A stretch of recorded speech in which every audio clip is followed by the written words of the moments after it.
Well, hello, club. Happy 420. Welcome to the live stream. Just checking to see if my mic is on. Hello, hello, hello. Welcome, welcome, welcome. It's nice to see all of you here. As always, you know, the sesh has begun, and I want to drop before we even get started. I want to say that my cookbook is available, as you all know. I know plenty of you know.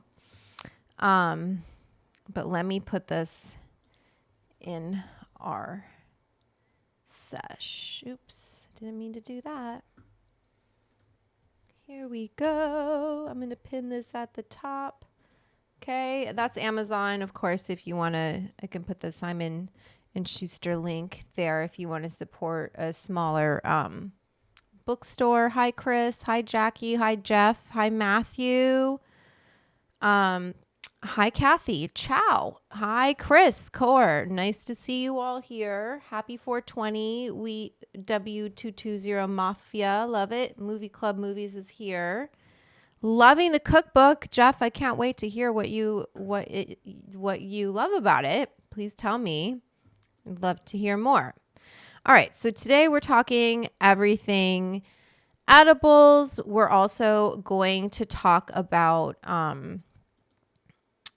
one second, we're going to talk about,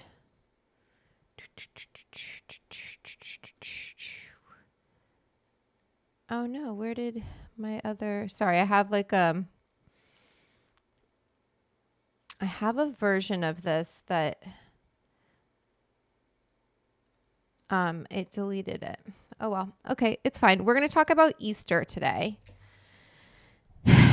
And I'll pull it up on something else that I saved, of course.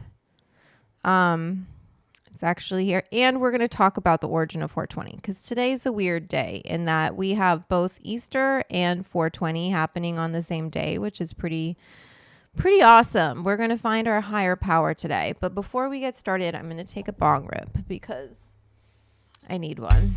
Let's be real. Hi, Frank. That link doesn't seem to work. Oh, well, that sucks. Let me give you this one. Oops. Let's go.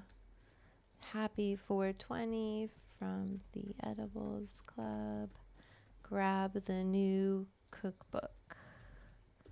Here you go. And then I'll pin this one and that's to Simon & Schuster.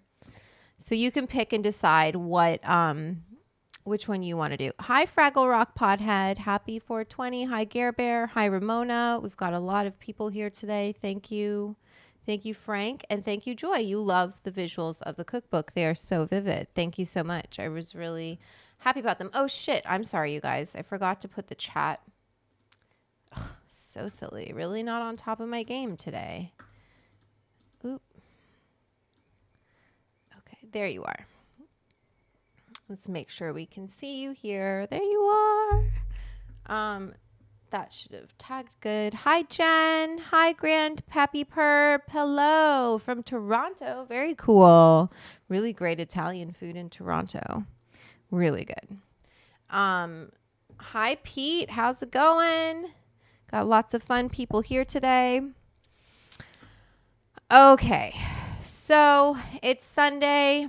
We changed it. We're not doing a kitchen sesh because I'm tired, let's be honest. And the universe is clearly telling us to combine church history, also pagan history, and cannabis history, and stoner snacks. We're going to do it all. So before we dive into recipes and infused toasting and all the other fun things to do on 420 that are also in my cookbook, I thought it would be cool to look into the pagan history of Easter because, you know, where the hell did bunnies come from, right? There's nothing about bunnies in the Bible. Isn't it so funny? Anyway, hi, Christopher from Chicago. Oh, I also forgot to put this up places because sometimes I don't do everything I'm supposed to because I am tired. Let me put the club sesh in on Blue Sky because I feel like Blue Sky always is a good place for me to post. So happy 420. Come sesh with me on YouTube. Going to take a bong rip. So excited about this. Hi, Michelle. Oh, Michelle's here. Speaking of pagan. Okay, we're going to post it there. Oh, wow. Everyone's getting the cookbook too, which makes me so end of week mail call. Love it. Yay, that's so exciting. Exciting. Let me know what you make first. I'm a little distracted. Anytime I get onto social media, it's like, and then let me put this into the no narcs, which I think is funny. Seshing now. Etching now. About to take a bong rip. Okay. Happy 420, y'all. Driving much love. Love it. Alan Bernhoft. First bong rip on 420. I definitely have had a joint though. But this is my first bong rip. So I don't know how I packed it, but we're going to go with it.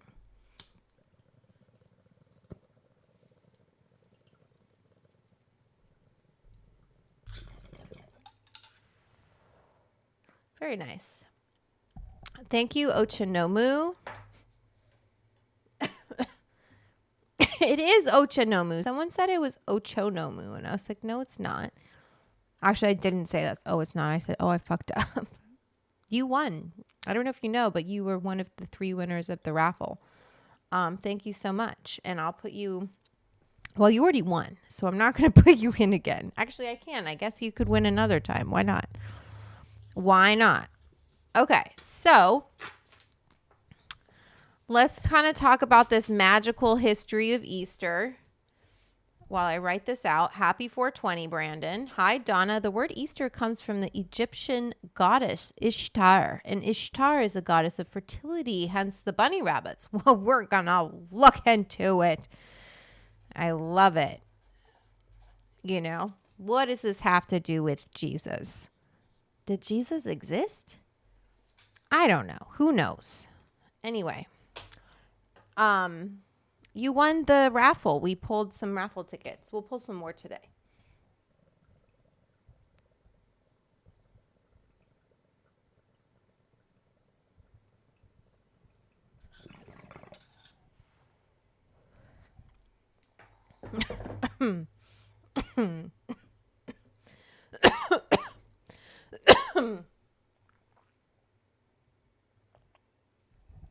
Okay. Sorry. Having a good time. All right. So, Club Main Sash, we also need to head over to the browser. What's my browser on right now? Let's make sure it's not on me, because then it's kind of weird to watch us watching us. Cheers, Gare Bear. What's everyone doing today on 420? And then let's go to YouTube, but let's look up Ishtar. I'm going to switch it over so you guys can see what I'm doing very soon. And we'll see what we can watch. Okay. Today my bud tender said he for sure wants a copy. Awesome.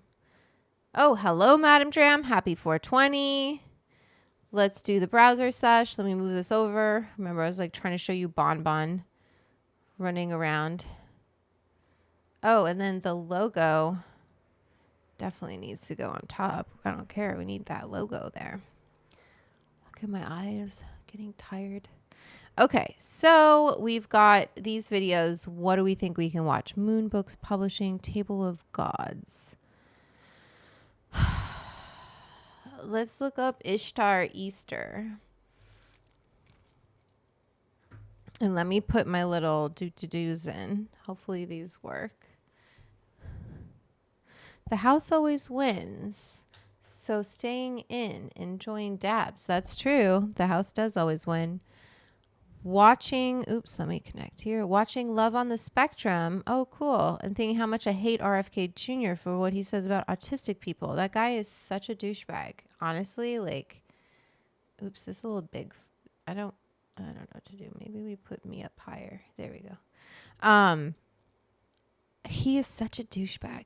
And I know it's very ableist to say I don't like to listen to him talk because of his voice. But if the words coming out of his mouth weren't so disgusting and dangerous and just stupid, just fucking stupid, I wouldn't have a problem with his speech impediment. It's that I didn't have I had no issue listening to Biden. It's the words coming out of his mouth. And then because he has a speech impediment, it makes it that much more grating for me because I just fucking want to punch the guy. I know I shouldn't say that. It's so violent, but I'm sorry. So good. And yes, about him. Oh, wow. Okay. We got a lot happening with Easter. Hi, Brandon. Yeah, I just, how many kids have to die of the measles before we stop listening to this guy? Or like what happened to the Samoans, it's like he's clearly wrong. But there's no arguing with people who don't believe in vaccination. Vaccination is fucking old, man. Really, really old. I know we're doing new types of vaccines, as we should. We should advance as a species. Okay, we have this old science. Let's make it better. And anyway, we won't talk about it. So much for the tolerant left. Well, I think that went out the door when women started bleeding out in parking lots and dying of sepsis and children were dying of preventable diseases. You can stop expecting us to be tolerant. Yeah, I'm not tolerant of this. I'm not tolerant of making enemies of our allies, trying to play dictator, and they're just playing war. It just feels like a big fucking game of war. And guess who always wins in war? Russia. They always win. So that's how I'm not tolerant. Uchinomu should know that by now. I'm not tolerant of any of this shit, especially with like LGBTQIA plus. They're after trans people. Those are my friends. I'm not here for it. I'm pissed off. Pure stupidity is right. Everything that is against what this country stands for, even though they try to say they're patriots, it is Not true. And Donna, you know what? They care so much what happens to a fucking fetus because it has nothing to do with the baby. It has everything to do with telling a woman that she's a fucking cow. She's there to breed. And we'll rather put a bullet in the cow's head and save the baby than the fetus or whatever the fuck.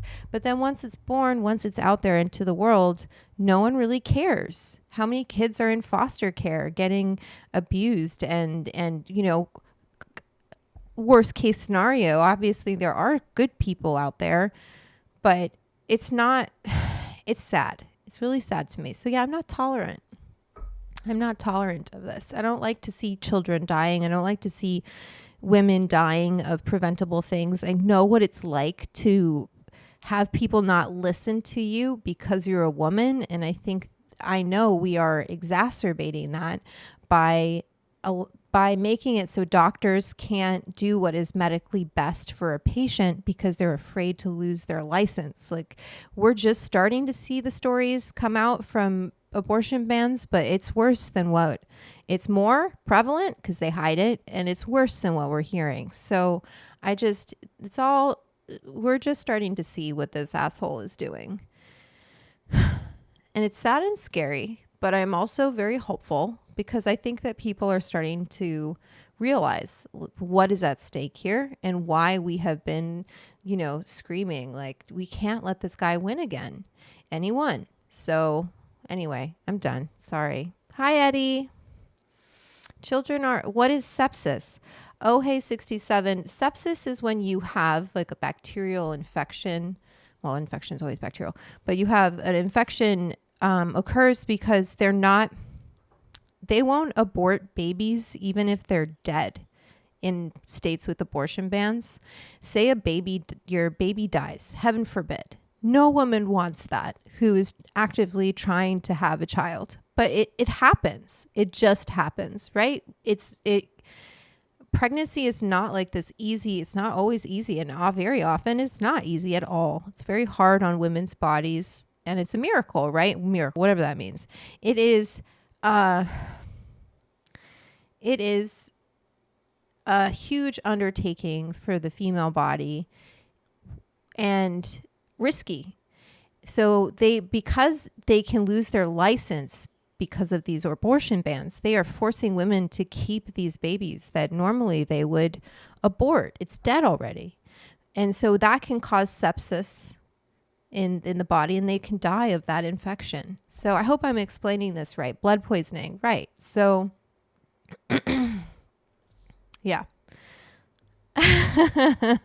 Happy 420. This was not the plan for today, but it just kind of went off.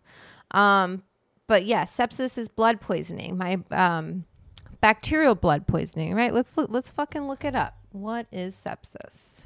Let me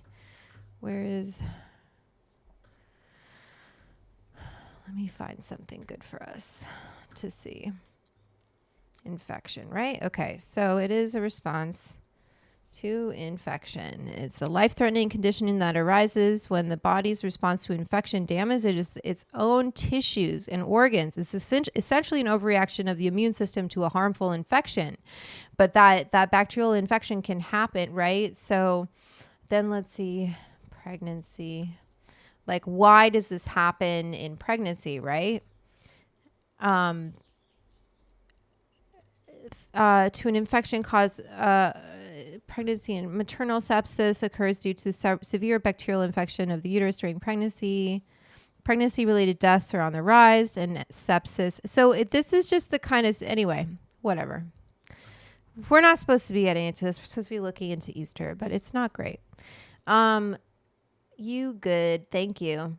Lauren Pulitzer, has anyone heard the telepathy tapes? Proof autistic folks are the most special and truly untouched. I've heard about them. Now, I don't know if they're necessarily, I don't know. I'm skeptical. I'll be honest, Lauren, I'm skeptical. People lose limbs from sepsis sometimes. Yeah, it's not a good thing. People also die from it. And women have been dying from it.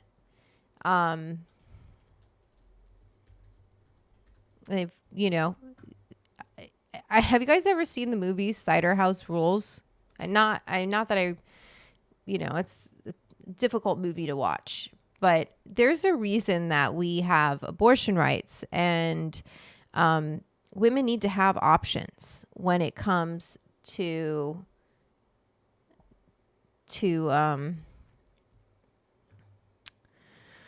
their health and pregnancy. And we're alive and we're humans, and we're not just here to incubate babies for their lives, So I'm very adamant about women having all the rights that men have. Our lives are difficult. So it's called facilitated communication. Interesting. Brandon loves that movie. I do too. It's a great movie. It's hard. It's heavy. It's a heavy movie to watch, but it talks about you can see what the consequences are of when you put these bans in. It's just like alcohol bans or cannabis bans. It's not going to stop people from doing it. What it's going to do is push people into doing it illegally and into dangerous situations, desperate situations. It's not good for our country. It's really setting us back. It's setting women back. It's setting everyone back. It's setting young people back. I grew up with options, and I want my family, all younger people to have options in their lives, and there's this kind of like puritanical thinking, like, well, you don't have sex if you don't want to have babies. Like, okay, well, grow up. It happens. So anyway, sorry guys. Talk about abortion rights on Easter. Okay, so a goddess. Let's listen to the true pagan history. Can we watch this? Is it going to get mad at me? Let's see. Let's put it into theater mode. And how come I can't hear it? There we go. None of us can. Oh wait, is it playing twice? Yeah. Hello everybody. Hello. And welcome to Ancient Architects. Hello. Please subscribe now to get the latest Thanks, ancient Fraggle. history news and independent research from around the world. Today is Easter Sunday, and whilst the Christians of the world are celebrating the resurrection of Jesus Christ, Christians and non-Christians alike will no doubt be feasting on chocolate eggs. The rebirth of Jesus and the consumption of chocolate eggs are certainly not linked with regards to their origins, and historians and biblical scholars alike will universally admit that before ever coming a Christian holiday, Easter is undoubtedly a pagan festival. Where's the secret This can be seen by the fact that the date of the Easter weekend changes every year, and it is due to Easter always being the first Sunday following the full moon after the spring equinox. Unlike the word Christmas, the word Easter also... Wait, KG, Oh, Jen, you like the book? Thank you. I'm just seeing all of these messages. Sorry. KG, secret recipe. We have this. My cookbook is filled with recipes. Okay, they're all in here. Okay, we're going to get into this. We're still just starting with this Easter topic. Also has pagan roots, and history books can trace it back to the Saxons, where Easter was the spring goddess.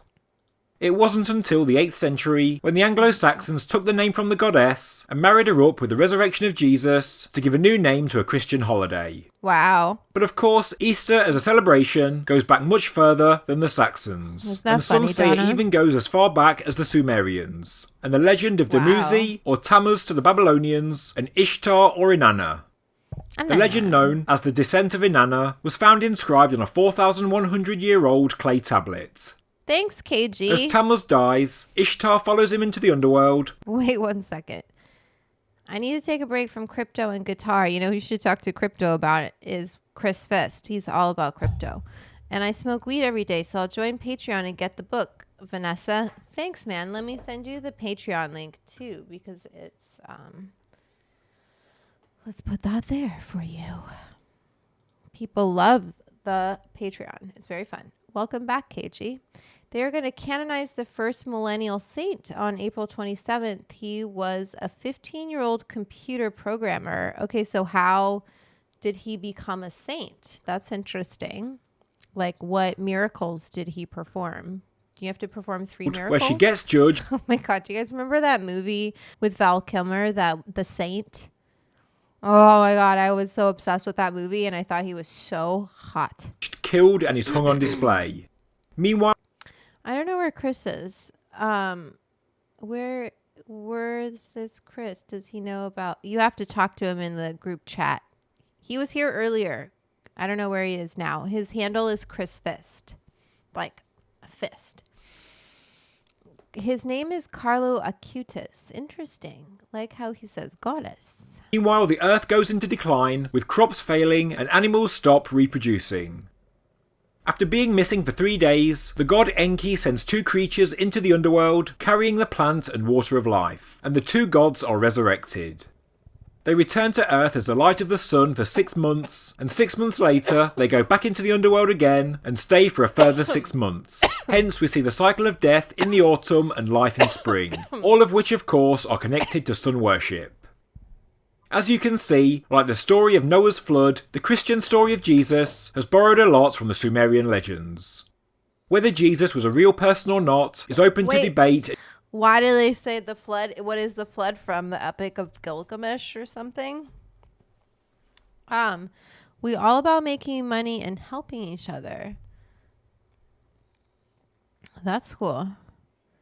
Yeah, I don't know anything about crypto, man. Nothing, nada. Let me grab an ashtray. And is not for this video, but there is no doubt that the story of Jesus was embellished with far more ancient mythology to keep the ancient knowledge alive and to encode the wisdom into the New Testament for future generations. The Bible is certainly a carefully crafted work of art. As AncientOrigins.net reports, in their great new article on Easter, linked below in the description, in the 4th century when Christians identified the exact location of the empty tomb of Jesus in Jerusalem, they selected a spot where a temple of Aphrodite, another god based on Ishtar or Inanna, once stood. Like with most churches and cathedrals around the world, the former pagan temple was torn down, and in this case the Church of the Holy Sepulchre was built in its place.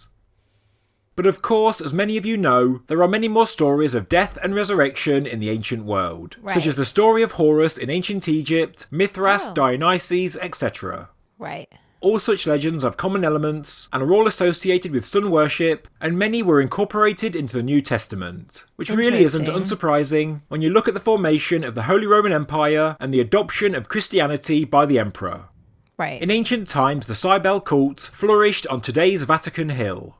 Cybele's lover, Attis, was born of a virgin, died and was reborn annually. Wow. The spring festival began as a day of blood on Black Friday, rising to a... How can you know that there's so many, the story is told over and over and over again so many times? Like, we still tell it over again with different characters. We had, like Aslan and Narnia, and then there was Neo in the Matrix. Like, we love this. And then there's even Harry Potter. Sorry to bring up that bitch, but even Harry Potter has a resurrection. He has to die for everybody to save everybody. Hello. So we just aren't very original. That's what I'm trying to say. And I just think it's fun. I don't think it's funny. I just think it's interesting that, like, I don't know. To a crescendo after 3 days in rejoice over the resurrection.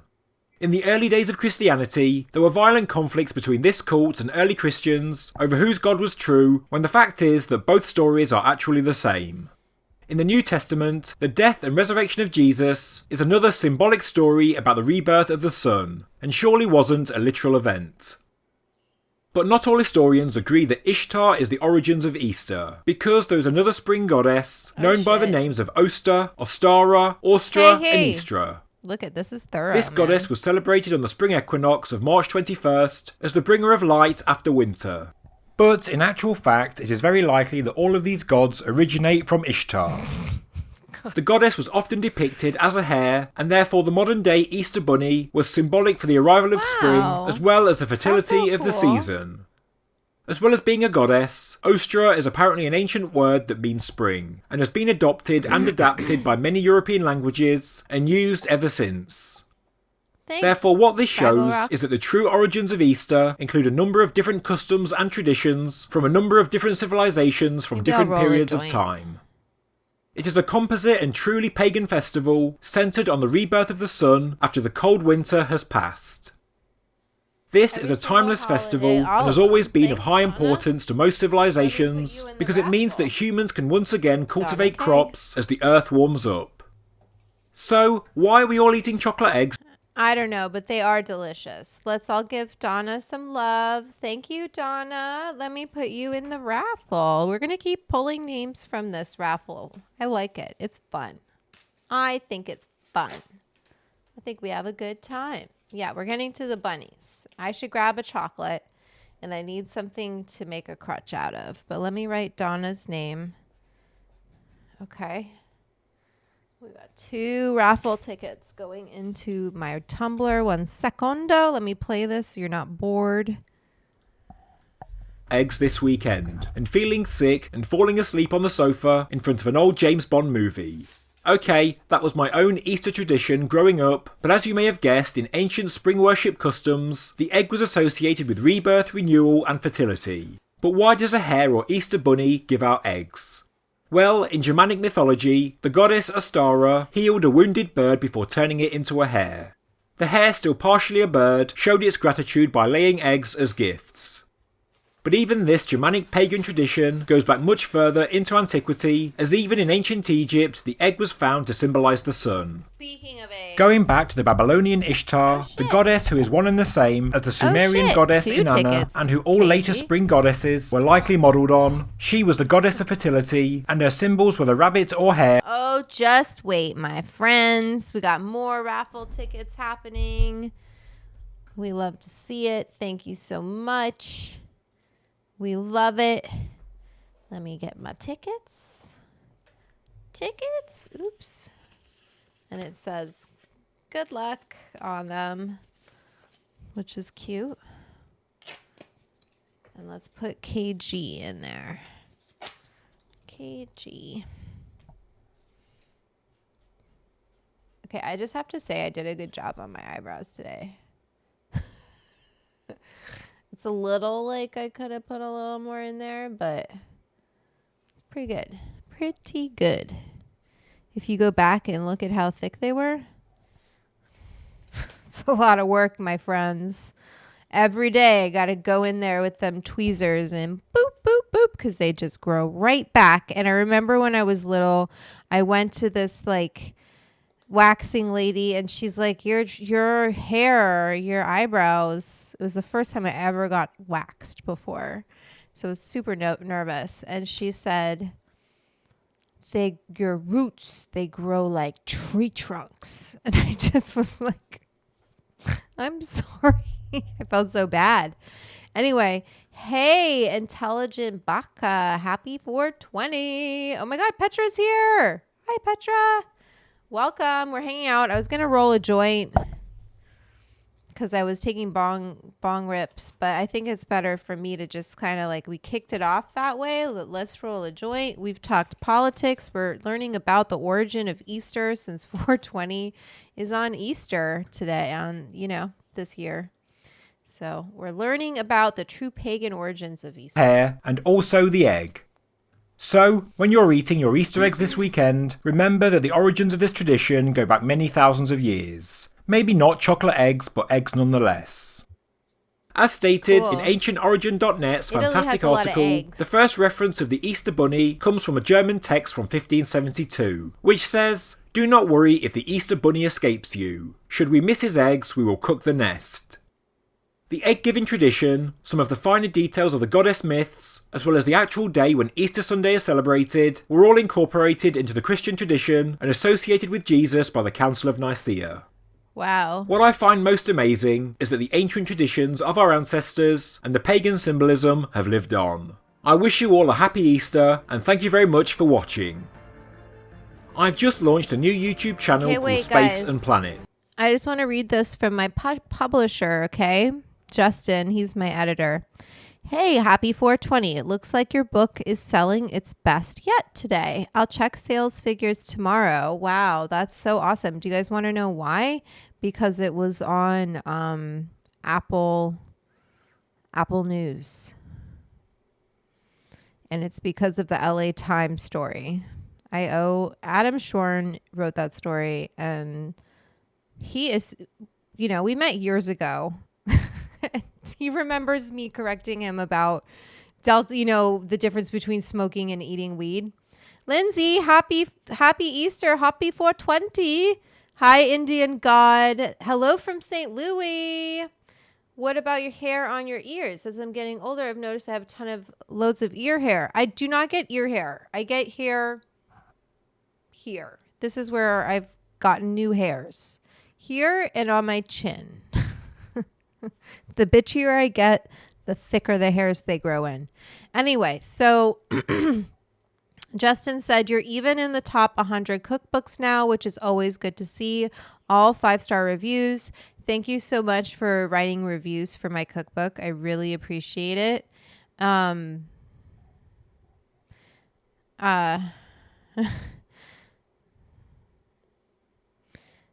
just texting him.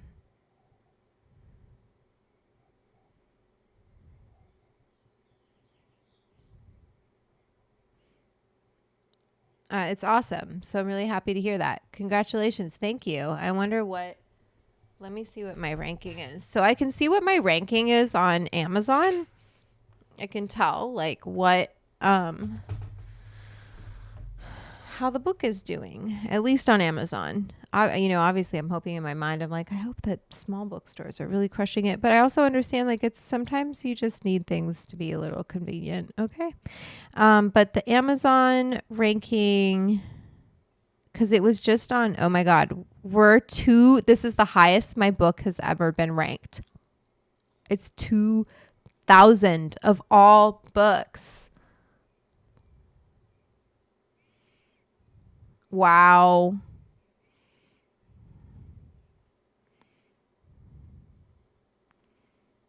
That's awesome, you guys. That means the Apple News story that just came out. Let me see if I can put Ursulicious Marvin. Perfect Book is on Amazon. Yes, it's on Amazon. It's everywhere you can get a book pretty much. Obviously, I love supporting small bookstores, but I know people are around the world ordering this book. So, need me the good recipes. They're great. I did a bunch of lab testing. 5-star reviews so far. Hopefully, I'm sure I'll have whatever. I don't want to jinx myself. Who knows? Maybe everyone's just going to fucking love it. So far, they do. I put a lot of work into it. This is really exciting. It's never ranked this high. And it's, I'm so happy that I don't have 1 million followers. You guys are really awesome. I love my group because we're just the community is really sweet. I don't have a lot of trolls. I have really positive energy all around me. And but some of my publishers' authors, they can just fart in the direction of their book and they'll sell 1,000 copies. So you guys know, pre-orders, I had 600 books pre-ordered in order to get on. People are oh, someone asked me the other day, they're like, are you on any bestseller lists? I was like, you have to sell 10,000 copies of your book or something ridiculous like that. Even selling 5,000 copies of your book in the first couple of weeks is difficult to do unless you're someone with millions and millions of followers or you're a huge celebrity. But happy 420, happy 420. But I am small, pretty small, and also kind of blocked from posting too directly about the topic of my cookbook. I've been getting around it. We've been working really hard to spread the word, and the press is definitely working, which is great because I think people want this book. They just don't know about it, and it's hard for me to tell people. So Local bookstores can order the book for customers also. Yes, totally. They can request it. Some libraries have it. In Toronto, the Toronto Public Library has 7 copies of the cookbook. So, that's good to know. If you can't, I want everyone to learn how to cook with cannabis, because the more of us who are out there and we're educated about how to make edibles, the less people will come to me complaining about having a bad time on edibles or to any of us, right? It's sad when I have people who are like, oh, I don't do edibles, like Seth Rogen. That makes me sad. I'm like, ugh, what a bummer, because you probably would like it. Just add to his whole regimen. But, like, it's not a good time if you have people overdosing you. Give it time. It's going to be the go-to cannabis cooking reference cookbook. Thanks, Lindsay. Yeah, it's going well. Anyway, so we learned about that for Easter. Dyed eggs. Eggs represent fertility. Duh. Well, that's why we were talking about abortion. We're talking about fertility and all of that. So it all ties in. See? And we're going to smoke the female plant, right? We're smoking the female plant, the female cannabis plant. Cannabis grows like kiwi, where you need to have a male and a female to pollinate. Not always. It can pollinate itself in stressful conditions, but it's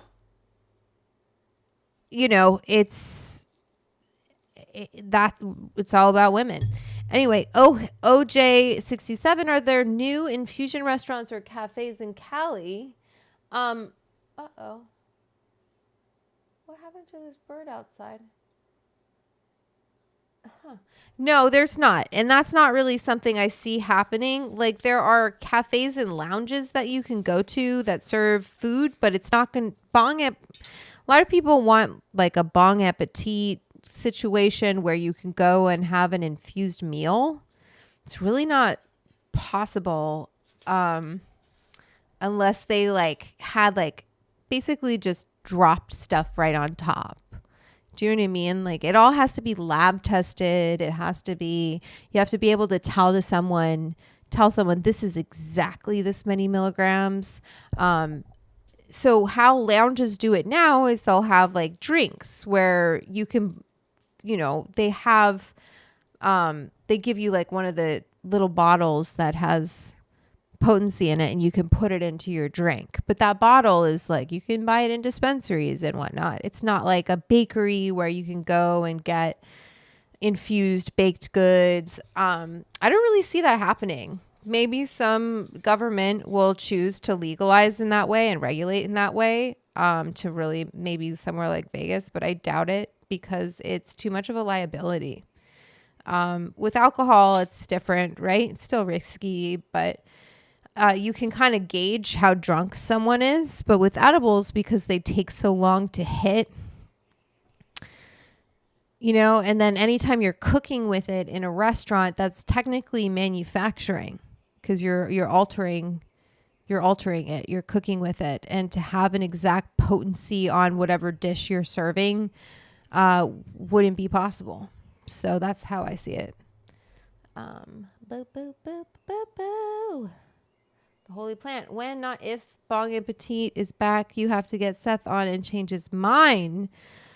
Oh, Jen. Yeah, Seth Rogen doesn't touch edibles. He's not really into edibles. Someone overdosed. He took them at the wrong time. I think he takes them, but I just don't think it's like a casual thing he does. I think he prefers smoking weed. Happy 420, Multitude. I have a joint, but I also have this Cadbury cream egg. I'm going to eat it. Have a little chocolate, a little sugar for today. And then let's watch something else. Let me see what I have for topics. Also, I'm trying to see like when the Bong Appetit episode is coming on, because I wonder if Sergio will tell me. It was supposed to be already posted today. Oh, hey, you guys, it's up. Are you ready? Do you all want to watch it with me? I'm going to say, and then I want you guys to go and watch it separately. Just put it on the background so it does well. Do you...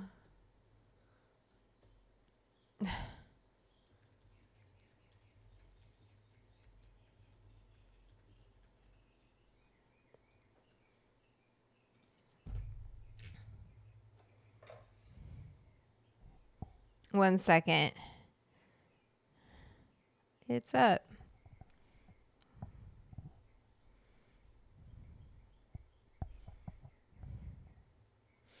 Okay, they need to serve, yes, 100%. So let me get it up here. Oh my God. Okay, you guys, Jason we're gonna Eisner watch is it. one of the most creative bartenders I've ever. Sorry, shut up, lady. Munchies. Okay, my friends. Videos. It's like all these people wanted to do a watch party with me, and I'm like, nope, we're gonna do it here. So first of all, I'm gonna put this into the chat. So if you want to watch it just separately on your own, by all means, I'm gonna put it up here, and we can watch this together. Okay. Our guests don't even know what is coming. So you could just sprinkle a little weed in there. Can Okay.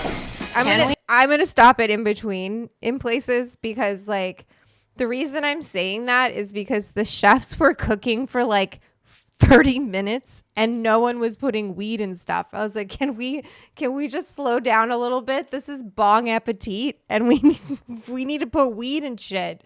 Anyway, okay, let's go. Can we? I mean, you can. Okay.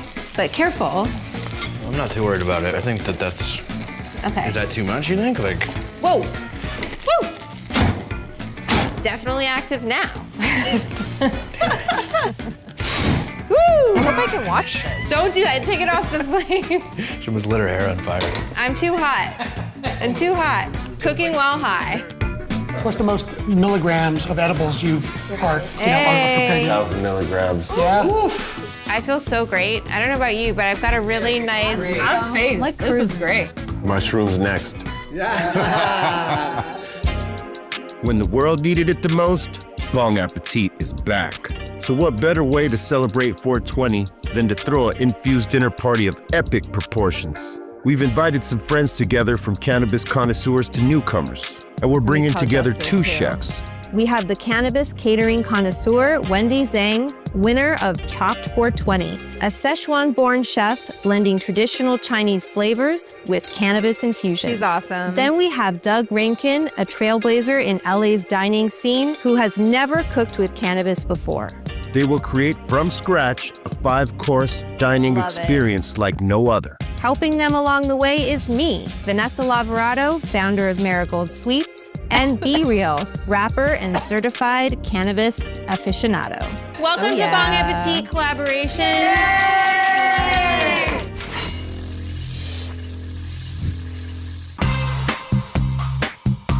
I'm heading to the woods in West Hollywood to meet with Chef Wendy Zhang of Drizzle Catering and Chef Doug Rankin from Bar Chalou. Let's head in.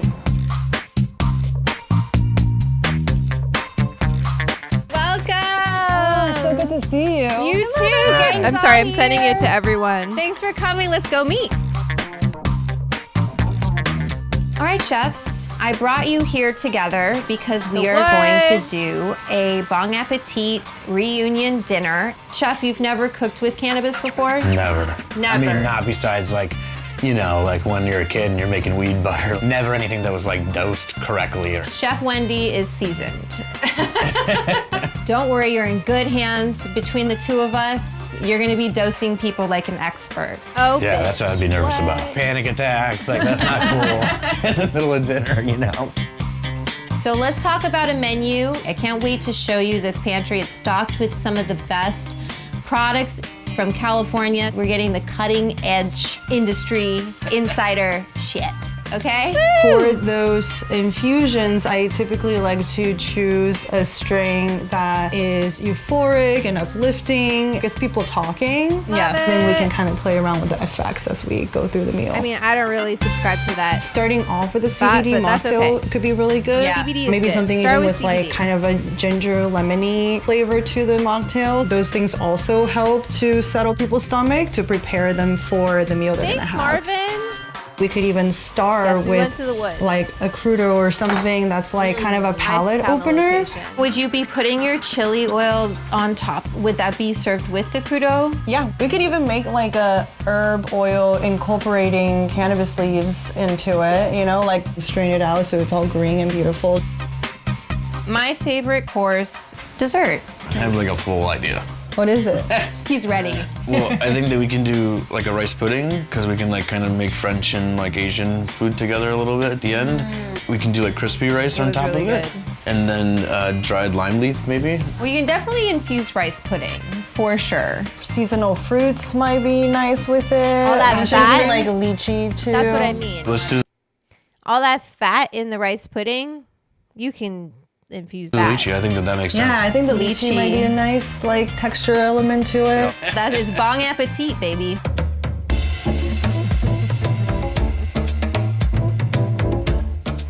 The Bong Appetit house. Chef! Hi. So What do you happy. think of the Bong Appetit house? Oh, it's nice. It's beautiful. I love all the counter Take a bong space. rip. Right? For the menu, has anything changed? Doug A was little not bit, a bathing. little bit, yeah. Wendy He's just is amazing. nervous. She grows all this in her house, so it's amazing to have her here. We're just gonna kind of improvise with some of the stuff from her garden. We're not worried about that. We're just worried about timing right now. I know, Chef. You're so organized. The list I had, I was like, I better get everything that's on this motherfucking list. I'm so glad this collaboration is working. Let's show you the pot pantry. It's gonna blow your minds. Let's do it.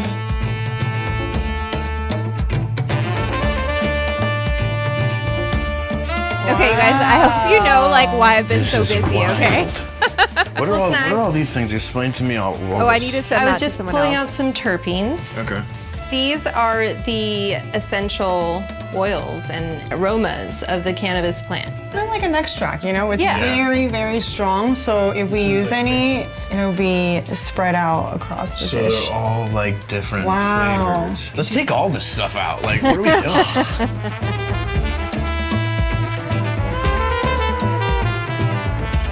Imagine those flavors pot paired with pantry the returns. honeydew mint. We should There's call some cute Jason. coupe glasses, so we're gonna do one scoop of the sorbet on top and serve the float like tableside. I love the idea of like playing on float and floating. Yeah, but with like Double these entendre. guys.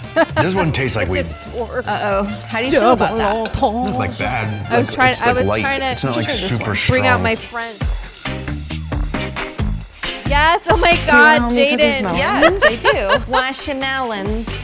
Yeah, so we're gonna do that honeydew melon sorbet. Right. And we're gonna blend some leaves in there, the mint leaves. Right. And honey and Okay, lemon. so Really good honeydew.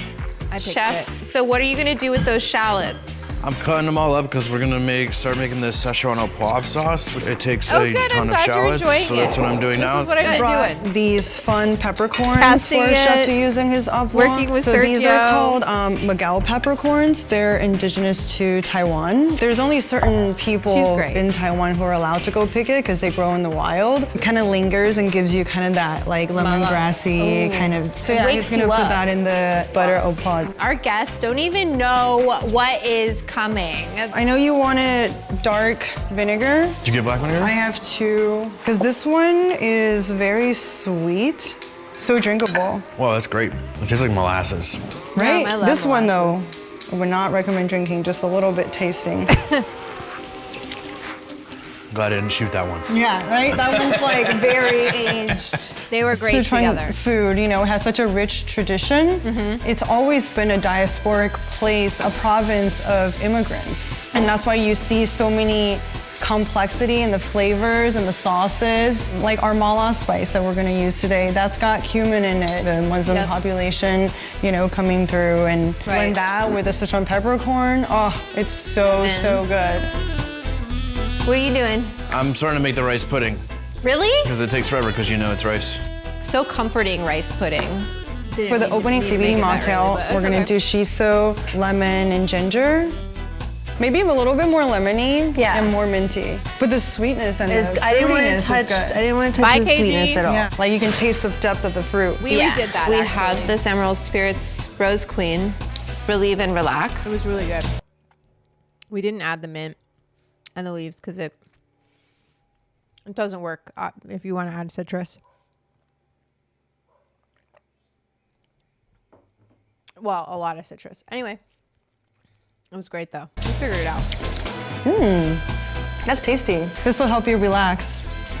Wait, what? What is Right, Ramona? I should call Pinsky and we should talk to him about the pantry. Him and I both put it together. It's CBD. I think we can do this in the mocktail. Okay, great.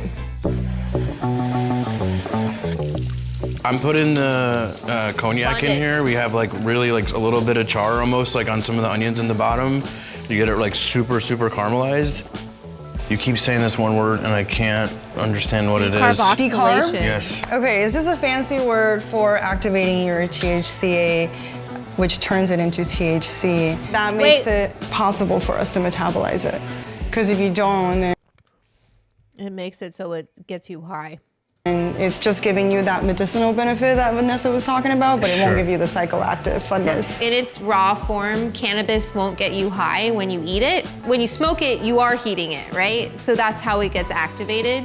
When we cook with it, in order to get high, you want to heat it beforehand so it activates all of that potency. Okay. That's why I think now it's so fun doing what I do because there's so much more information and research. We're just now getting started into all of the different kinds of cannabinoids and all of their effects. A lot of times when people go to these dinners, all I hear is that people just get blasted and like literally can't walk out of there.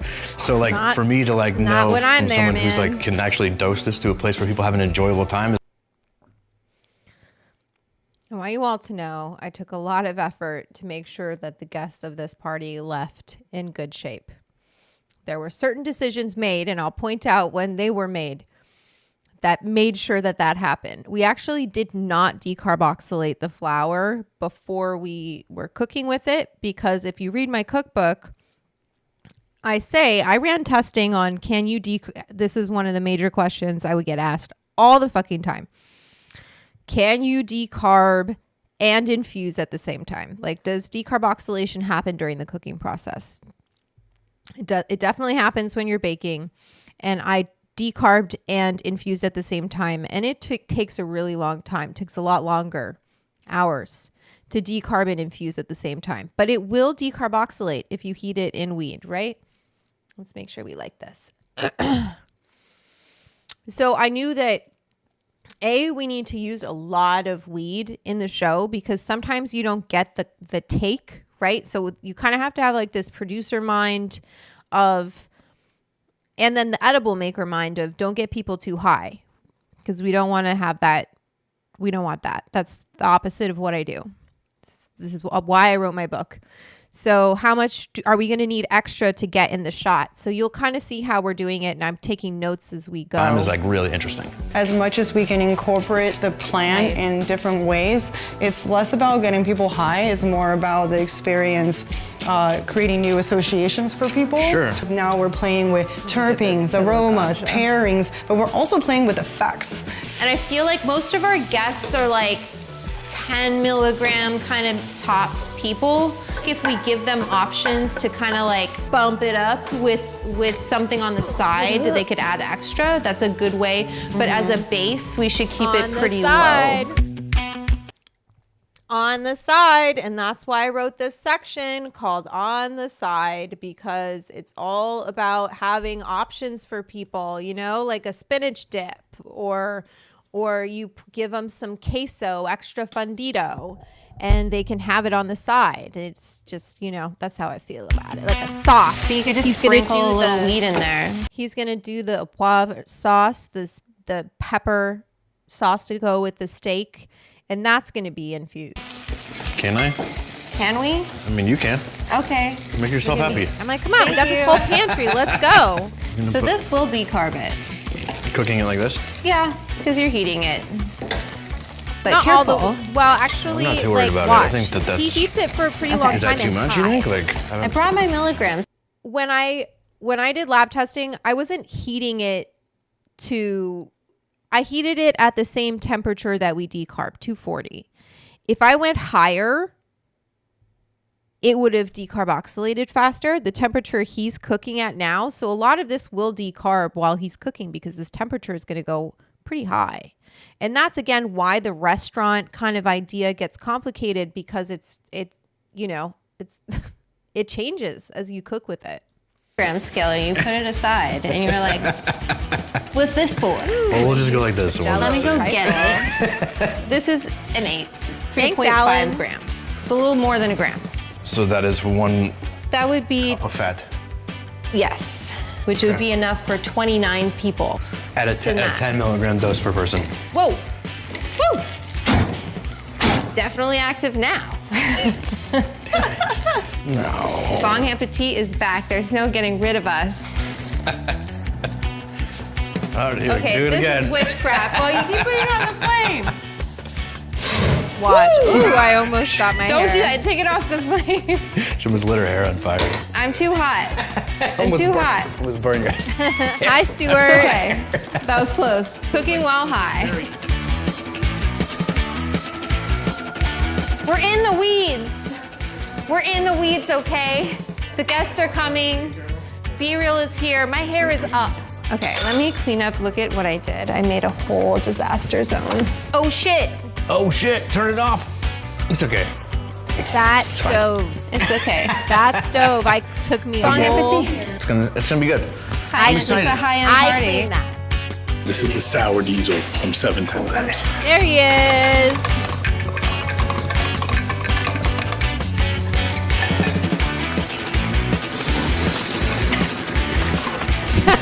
She's a fairy. Just comes in. Oh my god. Did you fucking? I need to make that into that meme where it's what is it? Something about a fairy, and just have Jason coming in to give me a hot dab and. And then he leaves like real quick, like Love just it. like Homer Simpson, like in the bushes, like.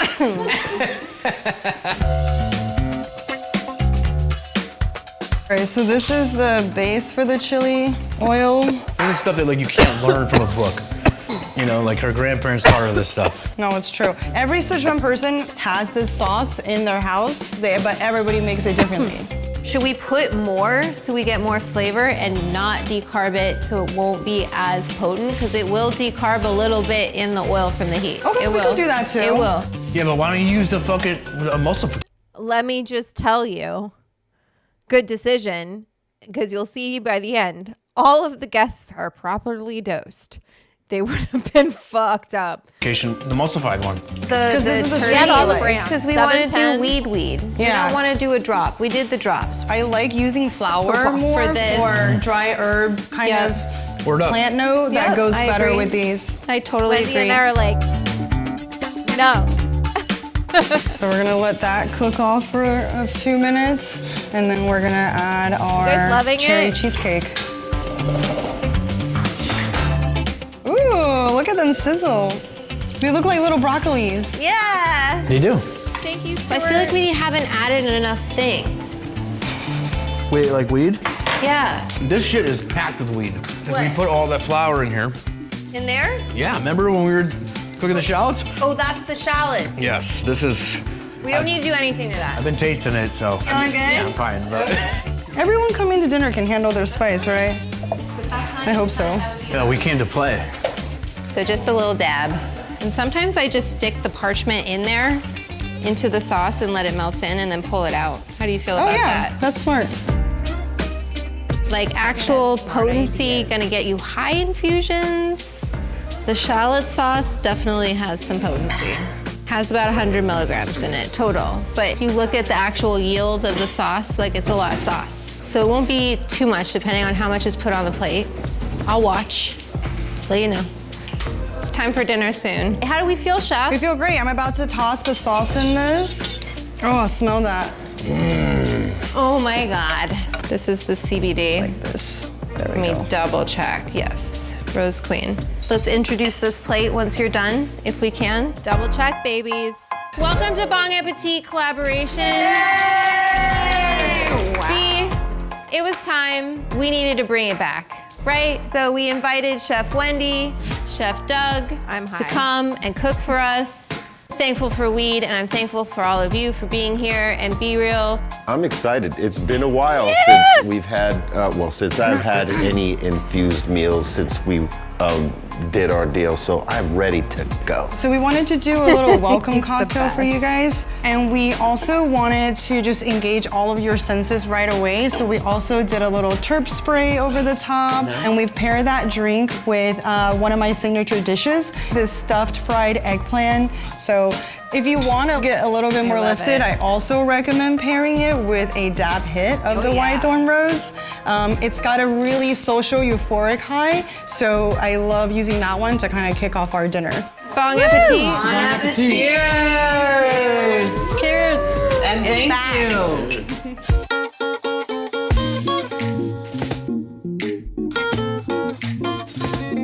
What are these? These are already loaded. The new Puffco Pivot. So guys, this is gonna... Wait, is that just me or? Oh no. Okay, we'll go away. Go away. That's why it cut out. Sorry. Put a little terps on your palate. This Those is are the apple Puffco. sauce. They're the new Puffco Pivot. They're like individual dab, pens. Fire King. From Fire King. It's delicious. Inventing all sorts of new ways for us to get elevated. That's right. This is great. What's the most milligrams of edibles you've prepared? 1,000 milligrams. Yeah. Did you go into another dimension? I did. So I'm sitting there watching TV, and the TV did a wave on me like, It got psychedelic. It's here. You can't fight it, because if you fight it and you freak out, you're gonna freak out. Like, you have to just accept that this is happening and be like, all right. Love it. I hope I'm not ruining it for you guys watching it with you. But What is this delight? It is some hamachi It's that we delicious. bought locally. All of it Then was we have a exceptional. mala spice, or it's chili party that she makes that is Her incredible. family's That we put on top, chili kind of to spice split it. mix. And then we made a shallot vinaigrette that goes on top also. So we're really like French Szechuan right here. When the plate came down on the table, you can already start to smell the aromatics. So first we fry the oil with shallots and garlic to infuse those aromatics. Some of that plant matter flavor gets really nicely infused, just like the other spices. oops, sorry. Sorry. That was not supposed to happen. So good. A+. Oh my God, these are Wendy's garlic noodles. I'm so excited. These are what? Her garlic noodles. How's everything tasting? Delicious. Good? Okay, good. This is my comfort food. It's a Sichuan spicy garlic noodle. We stir-fried it. The sesame flavor pairs really, really well with all of the other savory components. And Chef Doug here has prepared for us a really beautiful fried scallops. A lot of the food that I like to do is like stuff that's easy for people to eat when you're just crushing something and it feels good. You know what I mean? Like when you're like working at it, you're like, what the fuck? Like it's a whole thing. So this is that. The secret's in the sauce.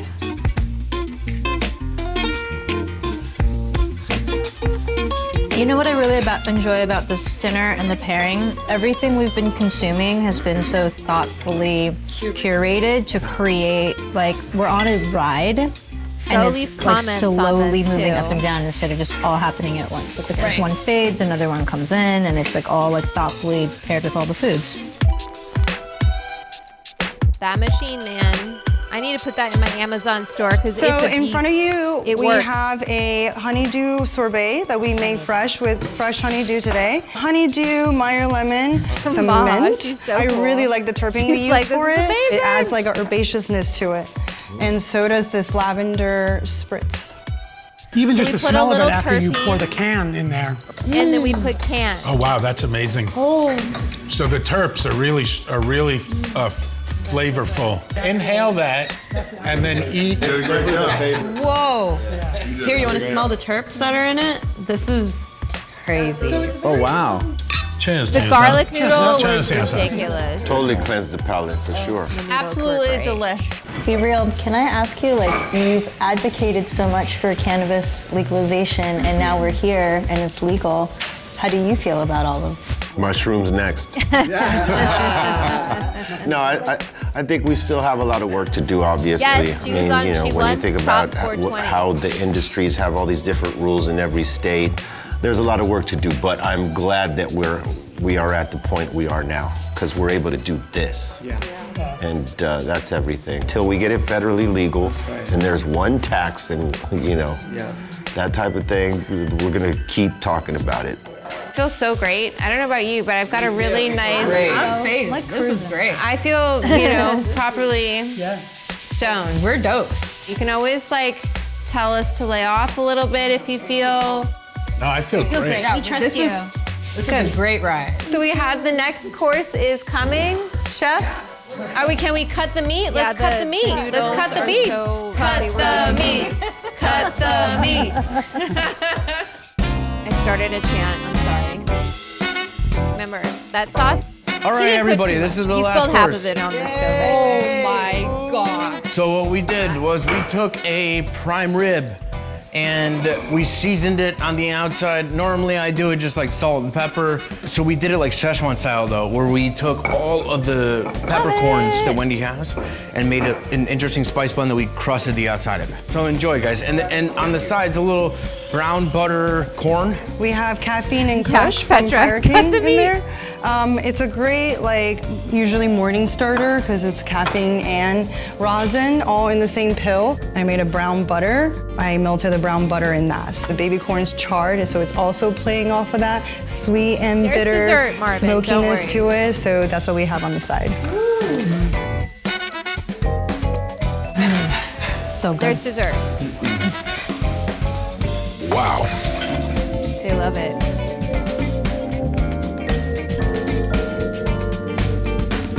This is the tea we're about to have. Here, let's pass it around. See how I'm barely waiting any time for it to steep? Because this way we're breaking up the flavor profile of the tea into many different sips. So the next steep, you'll get to taste another layer of the tea. So every pour is gonna be very, very different. It was nice to have tea as another plant medicine in between. So this is arroz con leche, or rice pudding. There's your dessert. In French cuisine, it's a big thing. It's an end of the meal. We did jasmine rice. To pair with the jasmine tea. And on the bottom is a caramel made from lychee that we just took the juice from a lychee can and reduced and made caramel out of it and put pieces of it in there. And there's also some pieces of a coconut jelly. And then on the top is a very traditional rice pudding. And on top of that is dehydrated lime leaf. Lime leaf. People say this tastes like Trix. Oh. Yeah. Okay. Tea put dessert terpenes in the rice pudding. But potency, none. Have fun. Delish. Amazing, man. So good. I need to have some. It's like a cereal that's amazing. It's like comfort food. So good. What did I say? What's the verdict? Wow. Wow, amazing. Sickening. Delicious. How do you feel? Incredible. What did I say, you Pretty guys? awesome. Relaxed, comfortable. It's been amazing. Thank you to you two chefs. Bong is back. Ready to perform, B? Oh yeah, always. Put the one on the flamboyant tip, but just toss that ham in the frying pan. Like spam, get done when I come and slam. Damn, feel like the son of Sam. Don't make me wreck shit, hectic next, cause the chair got me going like General Electric. The lights are blinking, I'm thinking it's all over if I go out drinking. Oh, making my mind slow. That's why I don't fuck with the big 4-0, bro. Got to maintain. A homie like me is fucking insane. Insane in the membrane. Insane in the brain. Insane in the membrane. We're insane in the brain. Oh my God, what a goof. Hey, there's You know Jason. what? We take hits from the bomb. We just ate a whole lot of food with weed, but we take hits from the bomb. But right now I'm gonna sing this song. Come on, let's get it. Pick it, pack it, fire it up, come along and take a hit from the bong. Put the blunt down just for a second. Don't get me wrong, it's not a new method. Inhale, exhale. I'll send you some kush in the mail. I like a blunt or a big fat cone, but my double barrel bong is getting me stoned. Don't skill it. There's water inside, don't spill it. Smells like shit on the carpet. Still it goes down smooth when I get a clean hit of the skunky. Love it. Smelly green shit. Sing my song, I puff all night long. Executive producer. Don't you like a hit from the bong? Take a big hit of the good shit. We take hits from the bong. Wanna take a big hit of the good shit. We take hits from the bong. Wanna take a big hit of the good shit. We take hits from the bong. Wanna take a big hit. Love it, you guys. Thanks for watching that with me. Let's see how it's doing, everyone. Go and give a like and comment. Our guests don't even know. Don't let the... It's doing okay.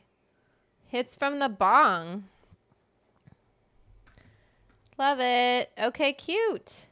Jen, you wanted to know how long did excuse me, my voice just cracked. How long, let me put this in the chat so you can go there if you want to give some love to the video, please do. How long did the whole dinner take? I got there at like, I think I was there at 10. Chefs got there at 10:30. We started cooking right away. And then like the guests got there at like 5:30. And everything's kind of slowed down because you're on camera. So you can't, it's not like in a restaurant where it's like head down, don't talk to anyone. It's literally the opposite. And that's what I said. I was like, I know this is going to feel weird, especially for Doug, who hasn't been on camera as much. But you gotta talk. Like, you can't just put your head down and be chopping. Like, it's not very exciting. And so like they loosened up and it was fun and they had a great time. And the whole point of it was like, rather than having it be a competition format, which is pretty, like, we had a lot of fun with that format. This is about a collaboration. So it's about bringing two chefs together, seeing what they do together, not only with their different styles of cooking, but also with this new ingredient, sometimes new to them, sometimes they may have cooked with it before. Like, chefs always dabble, usually have dabbled, you know. But anyway, it was a lot of fun. And then it was over, the actual like dinner. I think we finished by 8. So it was like 5:30, so 4 hours. And then we had a performance and it was done. Thank you. Look at, why am I making that face? Don't freeze it on that. Freeze it on, there we go. Highest of 420s to all. Can't wait for 710. Yeah, 710 was great. We had the pantry was awesome. Let me see if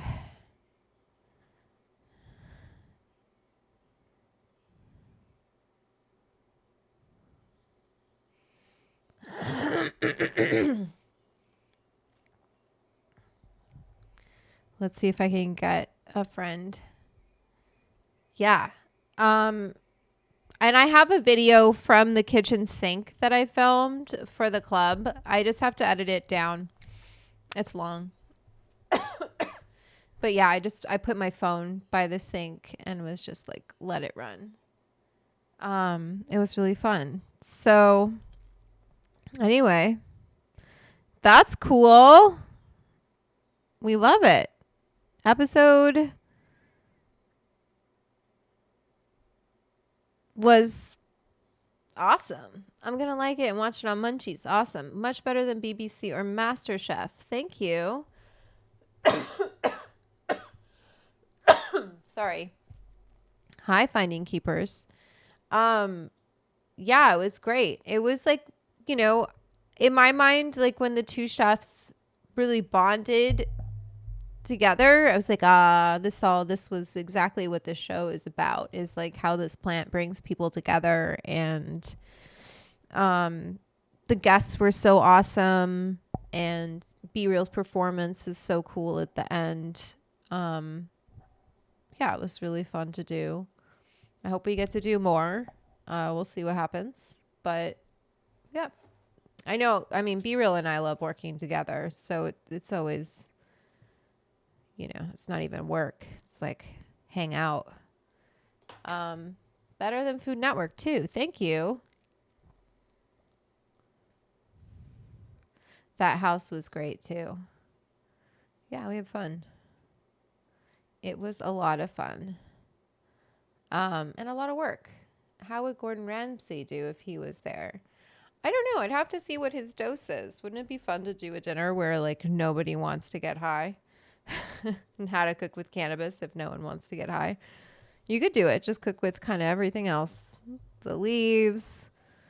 Just don't activate anything. CBD. Happy holiday.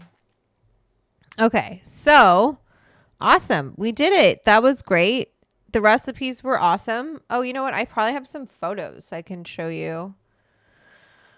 Let me get those, okay? Oh, wait. How would I show them to you? How can I show them? Well, I can put them on the webs. I can put them on Patreon. How can I show them? CBG. Yeah, different things. Yo, hi. Let's see. We just wrapped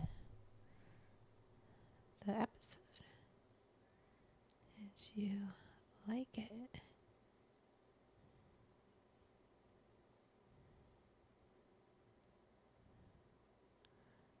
Awesome.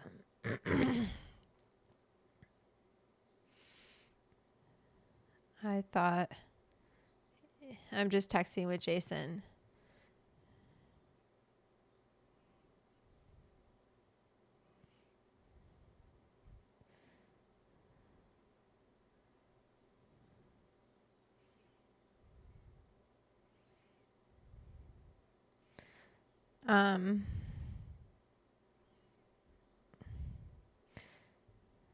Anyway. Sorry, I was just seeing if I think he's with his lady, and they have a young son together. But Jason Pinsky put together the pantry over the years, and has been in the cannabis industry for a long time, but cannabis community and industry. But yeah, the show was fun. It was crazy. It came together very quickly, you know, and just really. Everyone wanted to do it, so it just happened. I should send that to Serena too. Vanessa, which peanut butter recipe from the book? What do you mean, which peanut butter recipe from the book? There's only one peanut butter recipe in the book. What do you mean? I only did one peanut butter. Or do you mean like pour out the oil and infuse the oil from natural peanut butter? Just infuse it my cheater way. You can do that way too.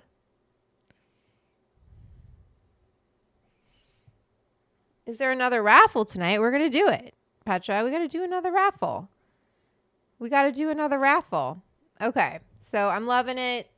Let's not stick on it, but I'm glad that came out. I'm going to stay a little bit longer. We'll stay till, oh my God, I'm sorry, I have to stretch. This way.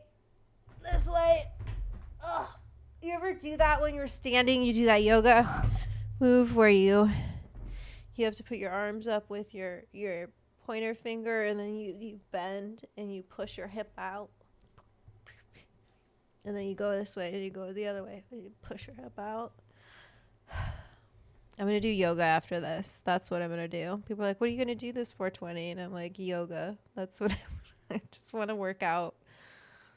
I want to work out. I've been working really hard. I want to take care of my body. I've been trying to eat better despite all of the candy that I've been shoveling into my mouth. And I want to do more yoga. That's the goal. Okay, but let's talk about pastries. Okay, and also I just want to say thank you for all the love for the cookbook. It's really been awesome. Thank you so much. And that's what I should have put in there is buy my motherfucking cookbook. Oh well. Let's see. Our guests don't even know. They don't even know. Shut up, Vanessa. Ooh, don't be so mean to yourself. Oh, look it. Much love to the Edibles Club. Yay. Look it. I'm so glad that the show is back. Thanks, you guys. I love it. I love it.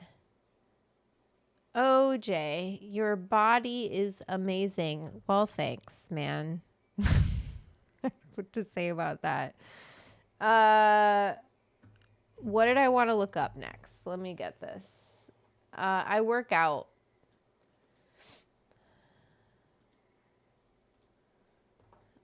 I wanted to look up.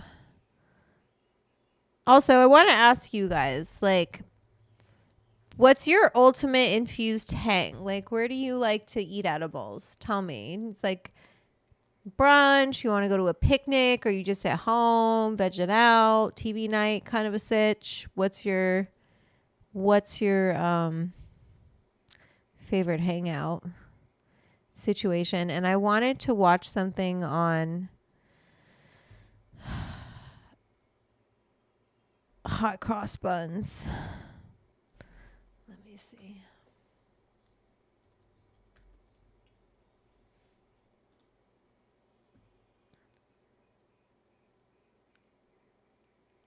Hot cross buns.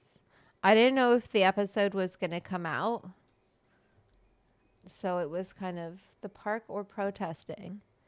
Harry, hot yoga, the park or protesting is your favorite place to eat edibles? Wow. Dancing. Wow, Ramona. Dancing. What kind of dancing? Like ballroom?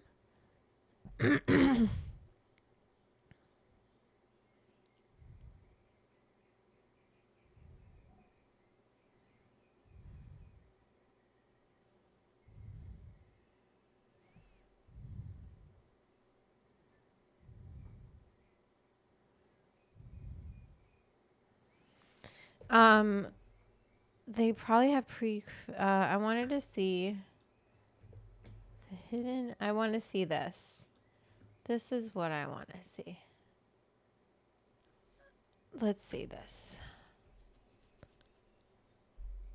Do you know what this is?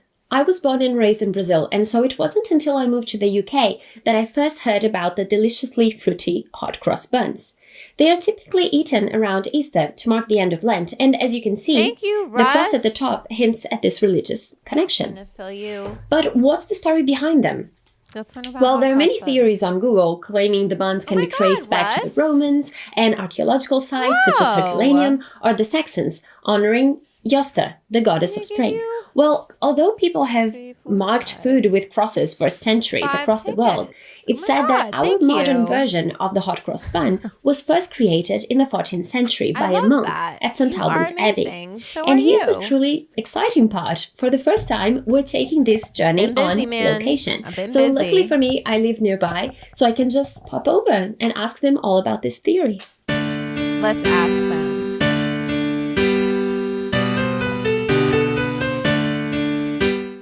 Hello, lovely history fans. I'm Dr. Julia Martins, and I'm a historian of gender and medicine. I'm interested in how people thought about the body in the past and how that affects the present. I also just love eating and cooking and learning all about historical recipes. And that's what we're doing today. So if you enjoyed this video, make sure to give it a thumbs up and consider subscribing to the channel for more history videos. You can also help support my work on Patreon. It's thanks to my lovely patrons that I was able to film my first ever video on location, so I really do appreciate it. Now, Off we go to discover the delicious secrets of the hot cross bun. Wow. Off I went to St. Albans, a city steeped in history where every cobblestone tells a story of the ages. So here we are at the St. Albans Cathedral. Let's go in.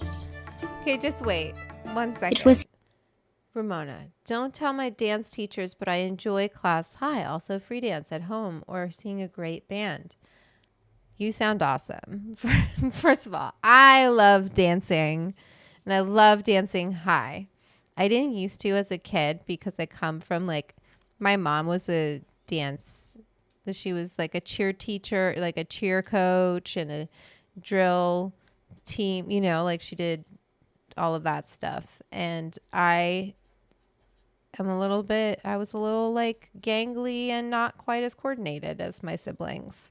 But now I like to dance and I don't really give a fuck if I'm coordinated or not. I'm old enough to not care. So I don't think you should ever care. I think you should just dance because it feels good. My friend Chad and I he was my first friend in elementary school. And we had family friends in common and stuff like that. But he just was always nice to me. And we'd always find each other at the dance.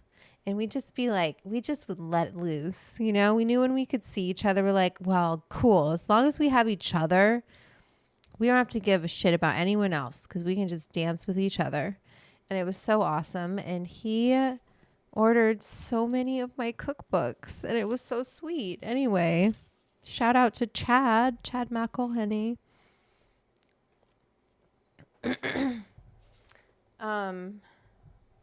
Oh, let me see this in the LA Times. I need to go oh my God.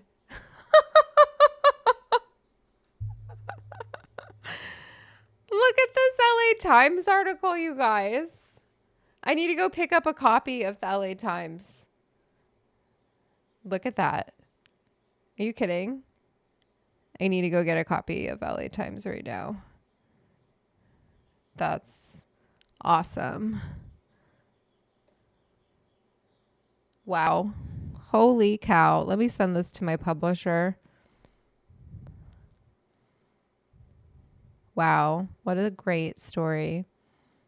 It looks so beautiful. That's my friend Christine's backyard. She has a historic house. It's beautiful. She's great. She came to she owns Dada in Echo Park. And I'll be doing an event there on May 17. So if you want to, we're going to figure out exactly what I'm doing. But my plan in my head is to cook. She has an incredible kitchen there. So I'd really love to make some recipes from the book. Obviously not infused. But hey, that's okay. They still taste amazing. So I don't know what I'll make yet, but I'll figure out a little menu to do and do a pop-up there on the 17th of May. So that's the plan. And if you live in Los Angeles, so you should check out Dada because there's a ton of parking. It's right behind, you just go behind the actual building. There's a parking lot and you can enter into the restaurant in the evening, restaurant bar. And then on Sunset, you can walk into the marketplace. And she has a ton of ingredients, if you're looking for really very well curated, more options than Cookbook as far as different types of snacks and condiments and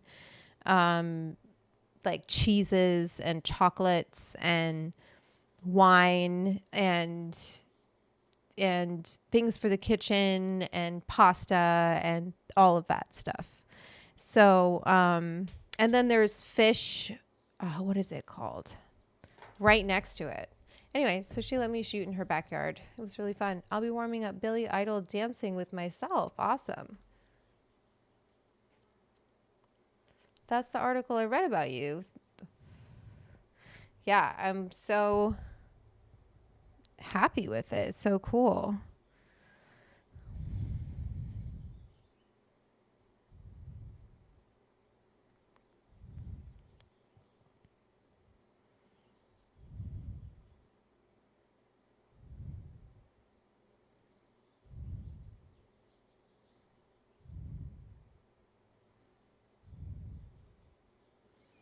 Sorry, I'm getting text messages about the show. Okay, let's keep learning about hot cross buns. Oh, Alan, you've been to Dada? That is my friend Christine's spot. She's great. It was here that I hoped to uncover the origins of a beloved Easter tradition. Little did I know a remarkable encounter awaited me. I found none other than Brother Thomas Rockcliffe, a 14th century monk whose legacy is intertwined with the very story I sought to explore. And Brother Rockcliffe was ready to unveil the tale of the hot cross bun.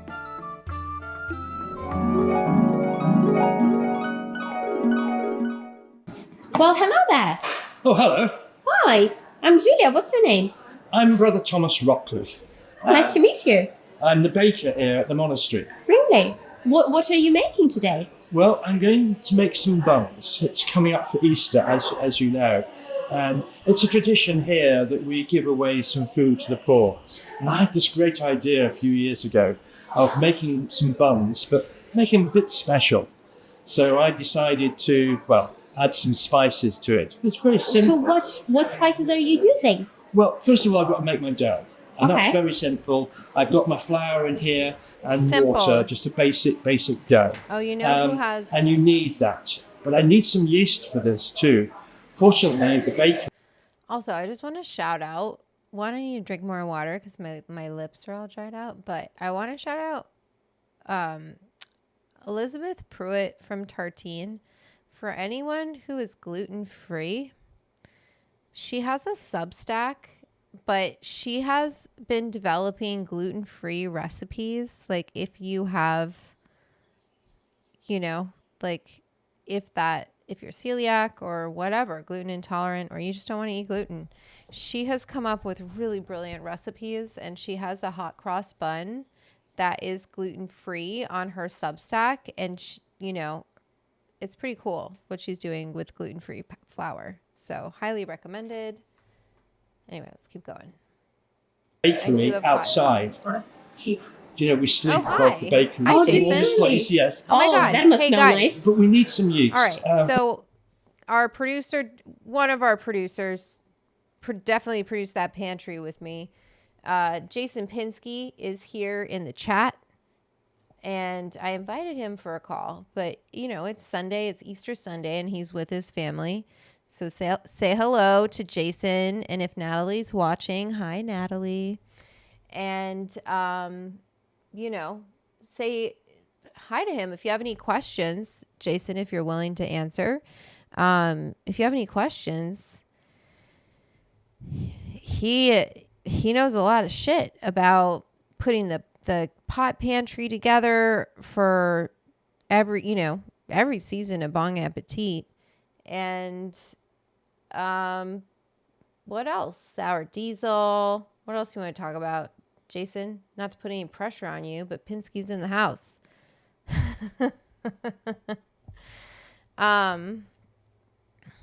One second. I'm gonna get the raffle going.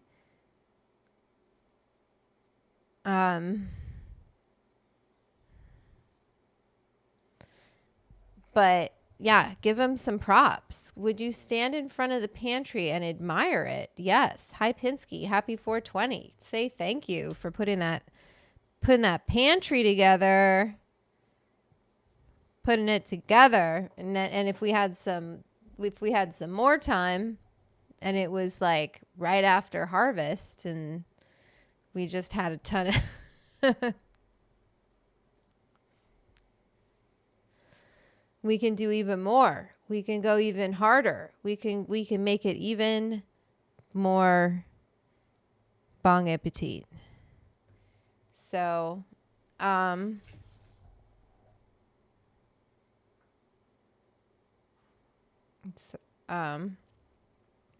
right. Jason Pinsky, without all the love and support from the community, none of this would have been possible. That's exactly right. Like everyone pulled through for this and wanted to get involved, and it looked awesome. Thank you to Cornerstone Wellness as always for coming in as well and helping, and everyone in the THC design, Miranda, amazing. It was awesome. The guests who came for Puffco, for bringing all of it. It was really awesome. I love that drink we made. How do you become a producer in the first place? You move to Los Angeles or somewhere with a film industry. Atlanta is another good place to go, or New York, or you could go to Vancouver, maybe Toronto. Anyway, and then you start from the bottom up. You start as a PA, and your attitude should be like, don't ever let anyone see you sitting down. Just if there's time to lean, there's time to clean kind of attitude. Just like make yourself available, make yourself ready. You want to be the person that the producer looks at and has like, I need this, and you get it quickly, and you're intuitive, and you're a problem solver. And then you find your crew that you like working with, and you work your way up. I have been a PA, I've been a production coordinator, I've been a casting director, obviously I've been a host, what else have I done? Producer, casting director, coordinator, food stylist, culinary producer, PA. When I first moved to LA, of course, I took whatever job you could get. That goes for the entirety of the cannabis community. Yeah. Thanks, Harry. Do it for the 11:30. Oh, shit. No.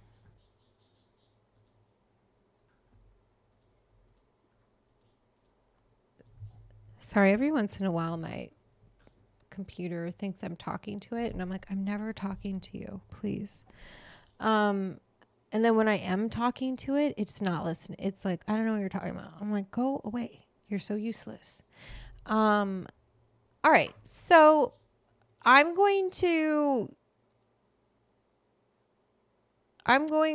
we should do the raffle. And then, I don't know. We'll stay for a little bit longer, but, we didn't finish the hot crust buns. Do we find this boring? How long is this? No, we should finish this. Unfortunately, next door is and the I'm going to brewer. do the raffle, and then we're going to when we do the first mash, the foam at the top, that's a natural yeast. And so, use it for baking. Jason was here. And then I've got some yeast to carry on going. Jason Add the yeast, flour and water, we'll then have Jason especially on the spices. the live. So what spices do These we are have very, there? very, some of them are quite simple. You perhaps, this is Cinnamon. cinnamon, that's cinnamon, yes. And this one, you may, cardamom? Cardamom, yes. And we ground that up. I love cardamom. But this one, you will not know. What is that? It's the secret. Happy A holiday, secret. You just come over happy here just a holiday, minute. Jason. Grains of Be paradise. safe. Grains of paradise. Yes, Happy yes. Easter. No, it's like, What are grains of paradise? well, it's like a pepper. And it comes from Afrique. And I grind that up. Wow. Add that to the mix too. Now, we do have a vineyard here at the monastery, and during the summer months, I can dry some fruit. Did you but it's consume quite a lot of expensive. weed in We don't college? often put fruit in. Yes. But Yes. I've got some fruit here, some dried, Oh, exciting. dried What grapes are you there. Just Let me read you a story from my book.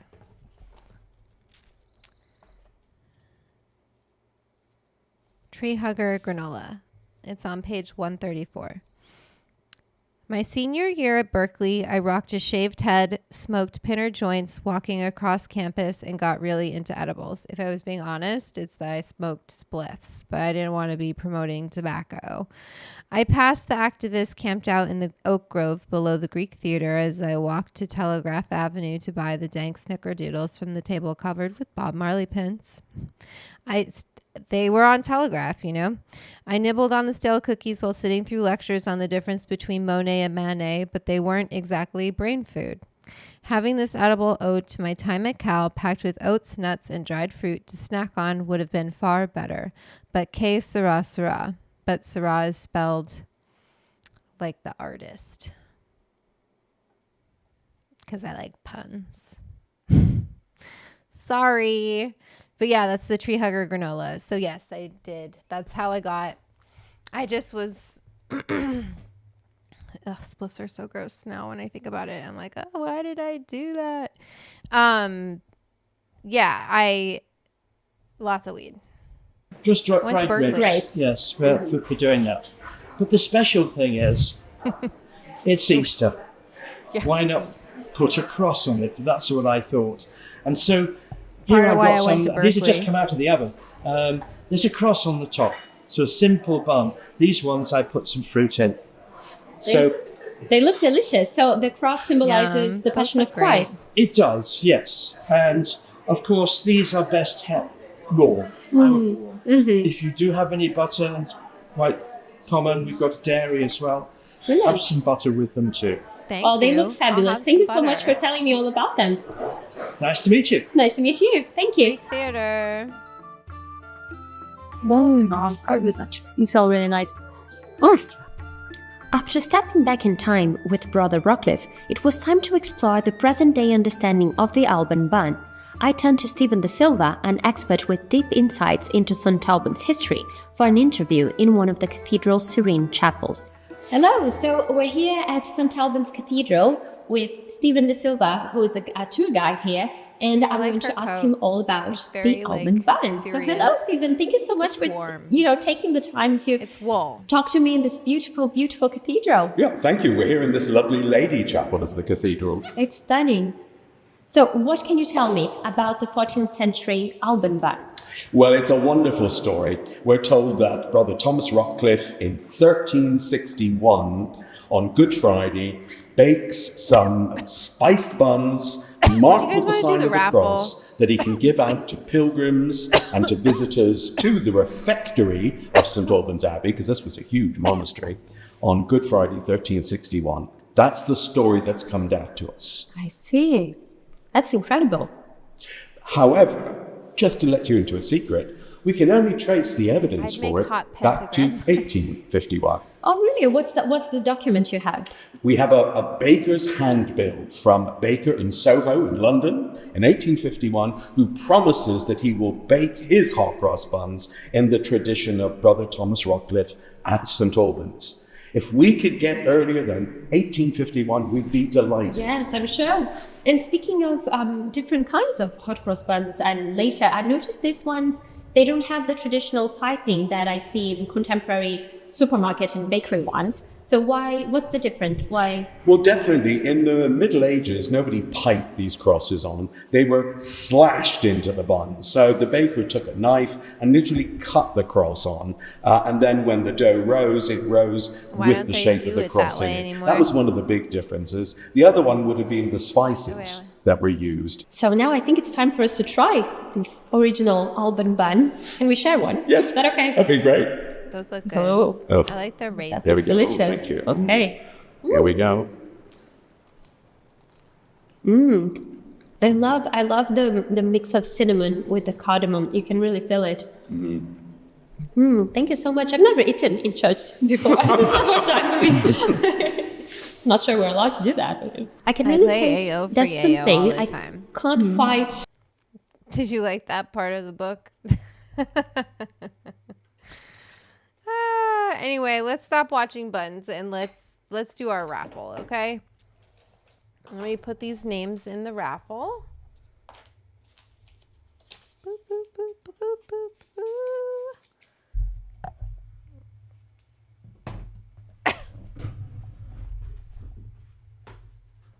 All right, we gotta get the drum roll. Okay. We gotta do the drum roll. We'll pull 3 more.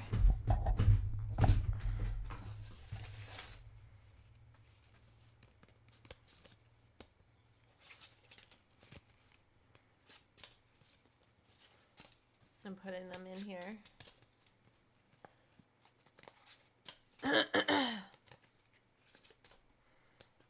Okay. Raffle in. I'm going to mix it up, but we got to get. Let me find.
Okay, even though, well, it's actually,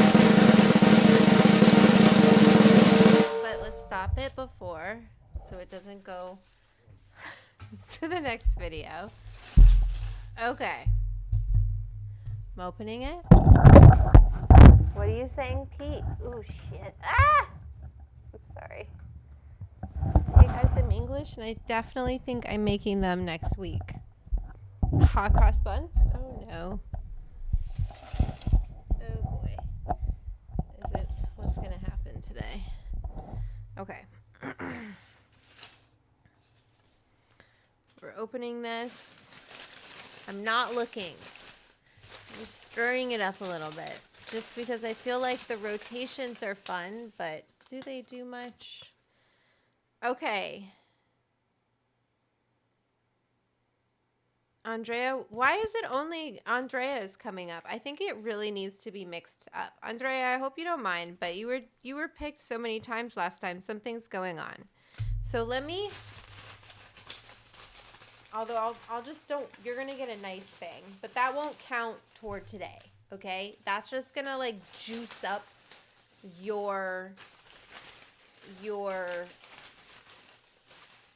gift. If your name has already been called, okay? First new winner. I'm going to have to see if I can find some people's contacts because some of these are emails, you know? So I have to look through if it's not here. Oh, wait, now we got to do it again. Okay, let's do it again. It's a lot of work, but we got to do it again, okay? Let's roll it up again.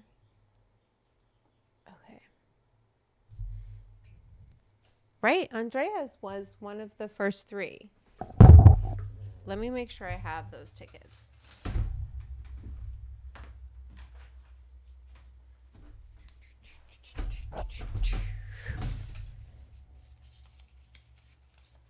Christian, Ocha, Nomu, and Andrea. Yeah, okay, so that's fine.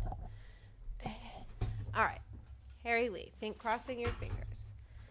Let's do the drum roll.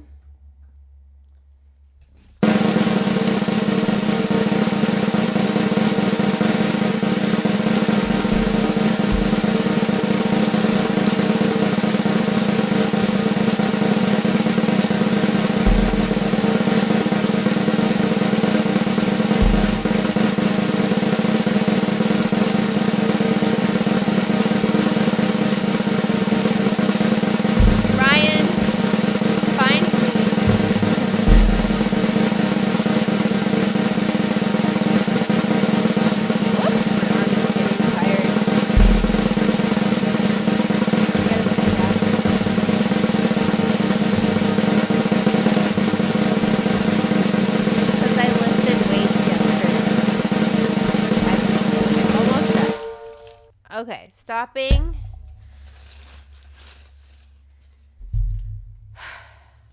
Hot cross buns with a pot leaf. I think Squirrel is doing that today. Okay, let me...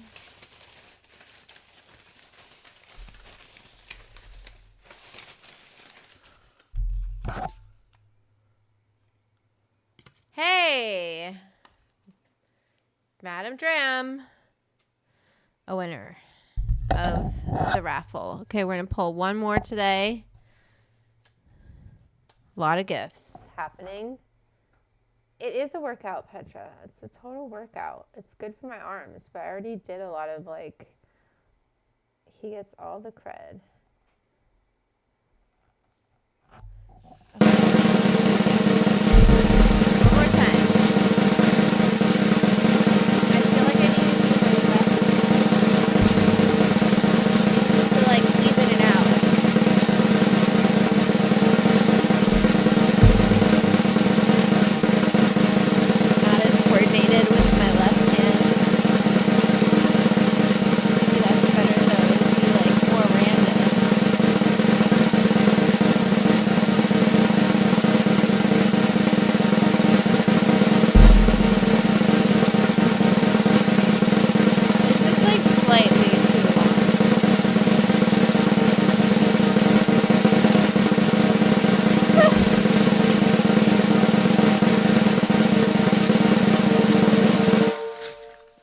Thank God, Jesus has risen. Cancel. Okay, let me close this for a second and open this for our last winner before we go today on this day, close my eyes, holy day 420 and Easter.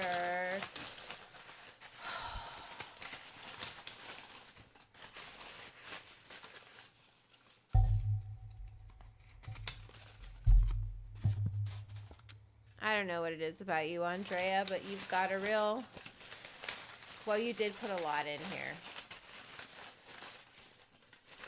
That's what happens. I guess like even old ones, because like this is different writing and it's still you. You've given a lot of super chats. You're going to get a very nice gift. I'm going to message you on Patreon. And we'll figure out what size t-shirt you are. What color t-shirts should I have made, you guys?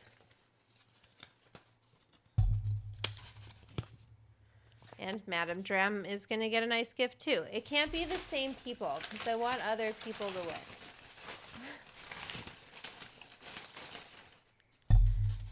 But it's hard because, oops, yay! Verdant Square! Yay! Okay. Awesome. I love it. And if you are disappointed, just send me a message and I'll send you something sweet on Patreon, okay? That's where I live. That's where you find me. Okay, so we had some wonderful winners today. Madam Dram, Verdant Square Network, Ryan Clow, and that's it. That's it. Best birthday ever. Love it. Happy birthday, Madam Dram. Everyone wish Madam Dram a happy birthday. And let's go. Yes. What a nice 420, everyone. Everything happened. What a cool way to celebrate. Did I just pack this or do I need to pack a new one? No, I think I can still smoke this. No, this is cash. I need to do a new one before we go. Before I go, tell me, do you have any questions for me? Do you want to know anything? Yes, everyone wish Madam Dram a happy birthday. We'll keep doing our raffle. I think it's fun. Don't you guys think it's fun? We'll figure it out. And maybe it'll be just like one person per time, but I wanted to do something definitely special for 420, for the cookbook coming out. Thank you everyone for putting it in like that top 2,000 in the world for all books on Amazon. I know that's like doesn't seem that high, but that's high. That's awesome. So let's keep that energy going. Obviously, it's the press. Thank you, Adam Shorn, man. What a blessing, and just so cool of him. When we first met, I had just had was Bong Appetit. I don't even think happened yet. I have to think when that was. Maybe we had shot the first season, or it was right before it. We met at Gracias Madre in West Hollywood. Why was I there? For THC Design, I think it was. Wow, long time ago.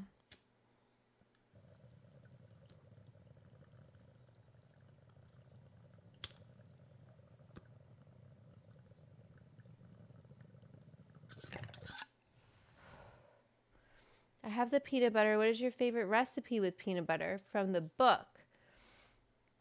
What recipe? Well, there's the peanut butter red eyes, which is like a Buckeye. If you want something chocolate. Or what else has peanut butter in it? Let me remember.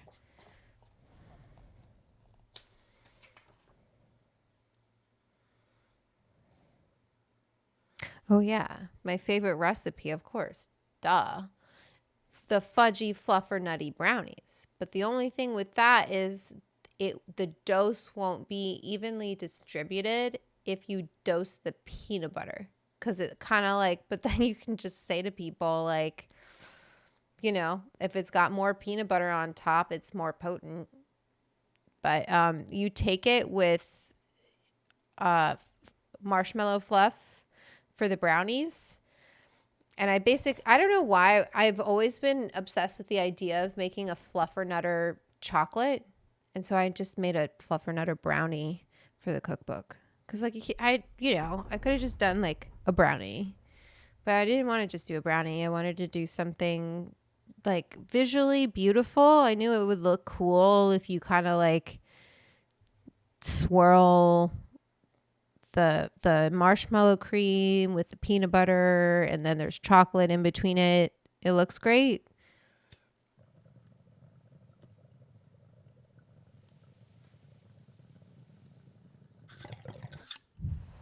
But that's what I would say. The brownies. Bong Appetit is back, baby.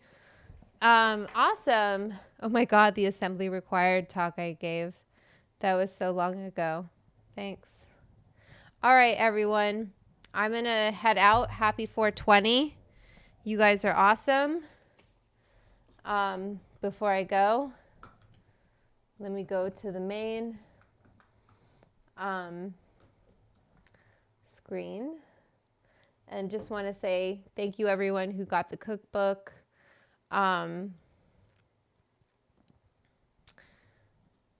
Let's go back to this main sesh here. Thank you, everyone. This cookbook is dedicated to all of you. The link's up top. And of course, thank you to my Patreon, the Edibles Club.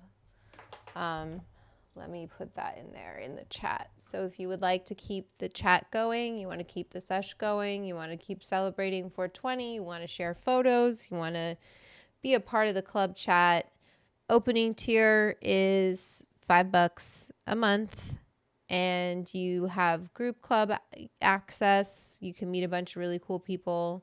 I'm in there all the time. And then it goes up from there. And we have video hangouts on Saturdays and for the Discord level and up.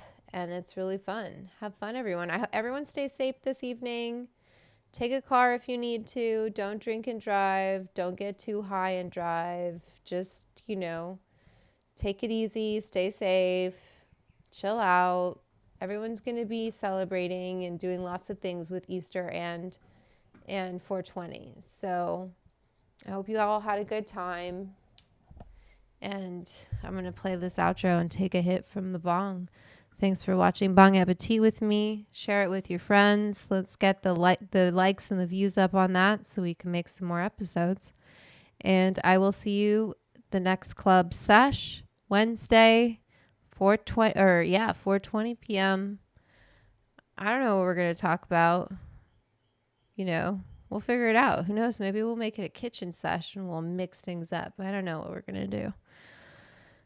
Talk to you later, my friends. Have a good 420. Happy 420. Happy Easter.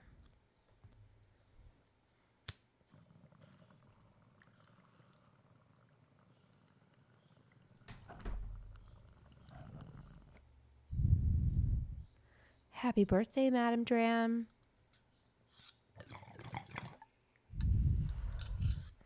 These are my patrons. I love them. They make this all possible. And we hang out in the group chat. We talk about whatever we're smoking and eating and all sorts of stuff. Animals, nesting in our outside areas. You know, it's a fun spot. So I hope to see you there. If not, maybe in the future. Or not. Who knows? Maybe that's not your thing. That's okay. That's cool. Thanks for hanging out today. Have a great rest of your weekend and a good week. And just remember who you are and try to treat others as you want to be treated. All right. Until next time.